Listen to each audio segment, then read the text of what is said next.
but it is in a cloud related things. I mean, for application software applications, we are protecting the applications from the threat hunters or new domain. I mean, different role as well, right?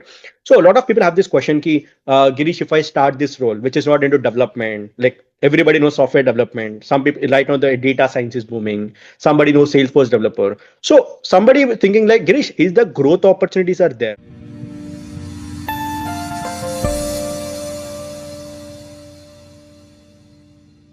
Hi guys, good afternoon once again. Welcome to one more episode of Grow with Gireesh podcast, where we interview working professionals from all different domains in IT industry in this journey of how exactly they have increased their salary hikes by following a proven system. So today we have in front of us Satish, who has overall 5.9 years of experience in IT industry, where previous organization he's worked as Cognizant, and currently he's currently got placed as a senior security analyst at Accenture with a 66% hike in the first offer itself.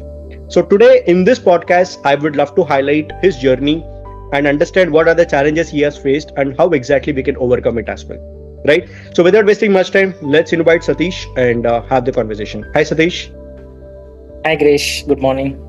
Good morning, Satish. So first of all, thanks for doing this. And I want you to give the raw insights, raw ground reality of the current job market, the domain and everything, so that other people can get benefit out of it. Right? So please tell yourself, Satish, where exactly you're from, which place, and currently what you're up to. Yeah, I'm from Hyderabad and I'm currently working at Cognizant as a SOC analyst. And coming to my roles and responsibilities in SOC analyst, where I do monitor and analyze alerts and incident and prepare custom report on daily basis and work on monthly metrics and monthly basis. And we also analyze L1's mistakes and update in the tracker, and we'll also let them know what they have done in their mistakes, so that they will also get to know, so that they won't repeat it again in the future. So these are my day-to-day activities in my SOC role. Mm-hmm. Okay. So let's say if I'm a person who is just listening to this podcast as a 10-year-old person, I'm a 10-year-old person, I don't know anything about SOC analyst. So first of all, define which domain this SOC analyst role comes into. And if you want to tell layman terminologies, without no technical terms, without no this terminology which you have used, what does the domain of this SOC analyst comes into? Then what is a SOC analyst do on a daily basis? Yeah, SOC analyst comes under cyber security domain, where basically it is a kind of security guard. We have security guard at our home or apartment or something like that. Same way, here SOC analysts are kind of security guard for the applications, cloud web applications. So in simple terms, it is a kind of security guard role, but it is in a cloud related things. I mean, for application software applications, we are protecting the applications from the threat hunters or cyber criminals. We are protecting the data from the organizations and all. Got it. So every company requires a cybersecurity domain and roles. Yes, definitely. Because if you see in the outside market, cyber attacks are rapidly growing in fast-paced environment. So to protect organization data from the cyber criminals, we should have the cyber security analyst as a security guard to our applications to protect them. Data and everything. Okay. Yes. So what are the different roles in cyber security? Right. One you said is SOC analyst. What are the different roles one can look at to if they wanted to join cyber security as a domain? Yeah, we have a SOC analyst, we have pen testers, and we have hackers, kind of ethical hackers. So they work for organization and government to protect the data, and they are one step ahead of this cyber criminals and for protecting the organizational data. Okay, so in your role as a SOC analyst, so if one person is looking to become a SOC analyst, what are the major key skills he need to develop first? Next, is there any particular certifications that you have to do to get into this job role also? Certification is an added advantage, definitely, but one who are willing to move to a SOC analyst role, they must be having knowledge on SIM tools like Splunk and Sentinel, QRadar. These are the different kind of tools. It is not a big deal to learn these things. It is a kind of configuration only. point and click, anybody can understand. It's simple tool only, but we need to know the in-depth, so that we can get to know more about this tool, and we can play with the different kind of alerts which we receive over the day-to-day activities. Got it. So you said certification is, if you do it, it's far better, right? So what kind of certification a person should do? CEH, Certified Ethical Hacker, we have, and MITRE ATT&CK framework, we have Cloud Security Fundamentals, we have. So these are the different kind of certifications. There were many certifications as well, but that depends. That depends on your role and responsibilities. So MITRE ATT&CK plays a key role in this SOC Analyst department. Okay. So basically, all the alerts which are triggered from this MITRE ATT&CK framework itself. This framework is nothing but the MITRE means the MITRE Adversary Tactics, Techniques, Common Knowledge Framework. Organizations use this framework to identify security gaps and prioritize mitigations based on the risk. So all the alerts, whatever the alerts triggered to the SIM tools like Splunk and Sentinel, all these alerts are triggered from this framework itself. We have different evaluation criteria in the MITRE framework, like execution, credential access, lateral movement, exfiltration, impact. These are different kind of things under MITRE ATT&CK framework. One should be aware of having knowledge on MITRE ATT&CK framework must be essential for the SOC analyst role or a cybersecurity analyst. So you should be aware of frameworks also. You should also know how to use the tools and come to frameworks to get the I think phishing emails and all the alerts and everything. Yeah. Okay, makes sense. Understood. So now, whenever people are looking at cybersecurity domain, right? I also know only ethical hacking, which you said, right? So this is a new domain. I mean, different role as well, right? So a lot of people have this question: Gireesh, if I start this role, which is not into development, like everybody knows software development. Some people right now the data science is booming. Somebody knows Salesforce developer. So somebody thinking like, Gireesh, is the growth opportunities are there?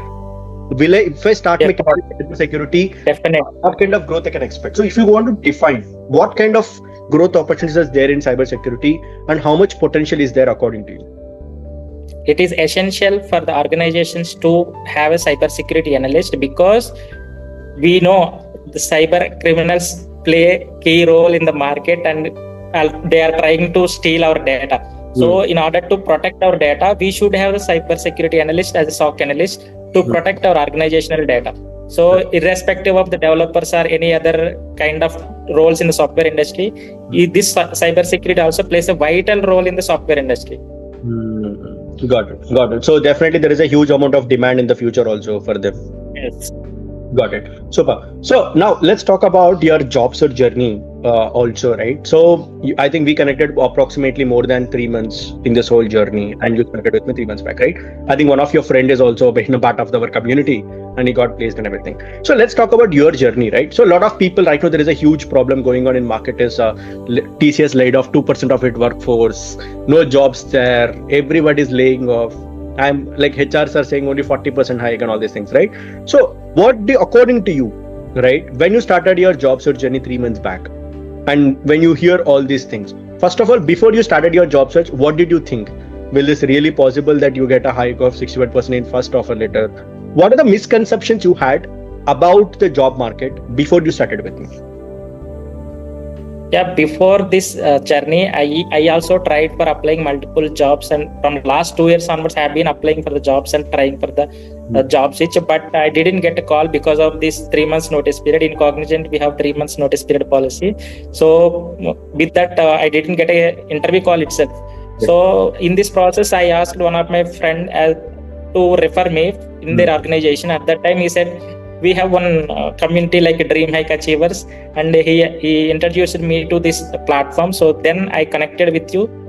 Then after that, just follow the process what we have in the Dream Hike Achievers, like applying the jobs as well, similar to which I did previously, along with that cold emails and connecting with the people over the LinkedIn, sending LinkedIn posts to get the referrals. And I performed all these things on day-to-day basis without missing the consistency. So as a result, I gave few interviews, and luckily I got one offer now.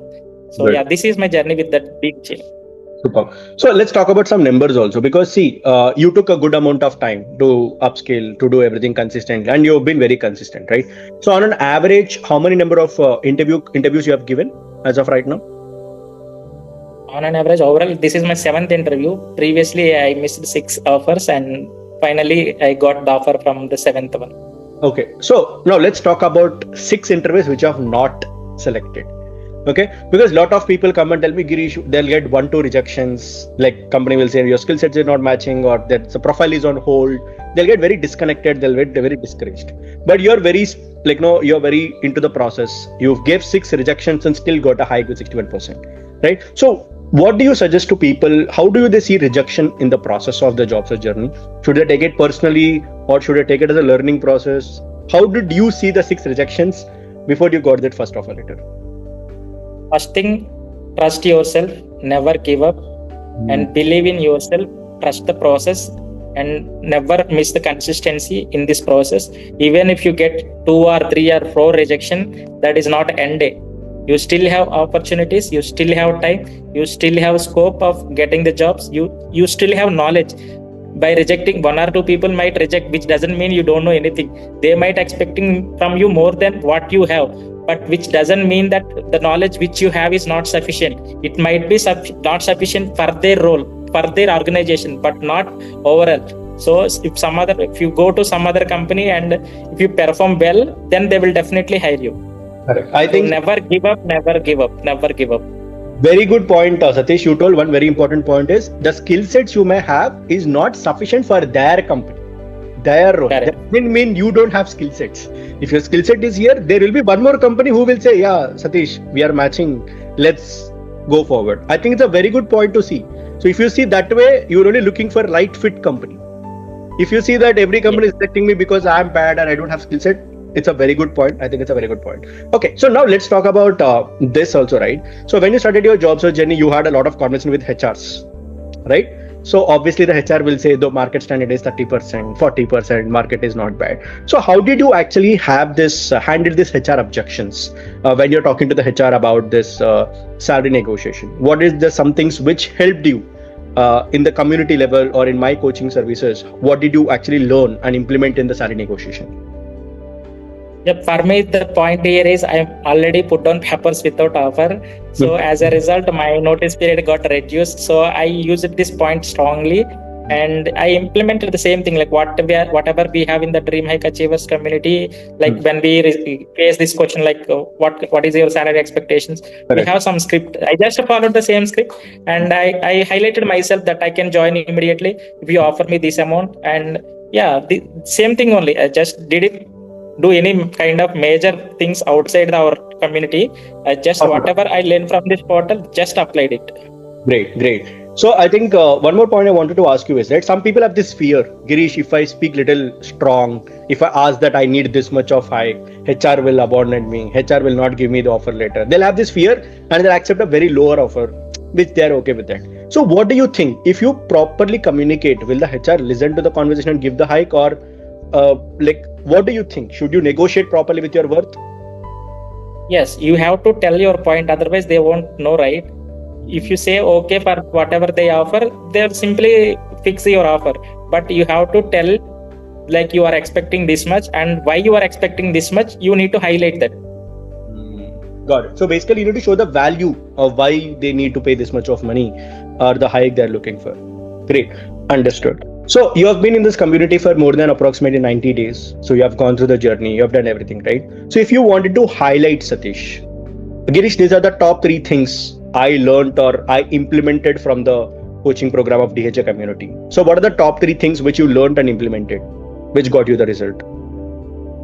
Consistency, first thing. If we go and if we try outside randomly, we may try for 1 or 2 months, and after getting the rejection from the HR, like we cannot accept 3 months notice period, then we will definitely got a little bit disappointed and drop out.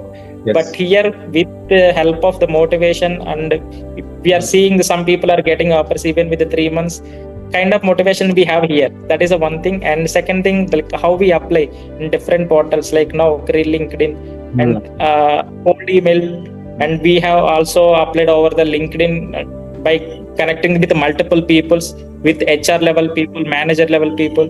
So Correct. we have implemented all these things here. Got it.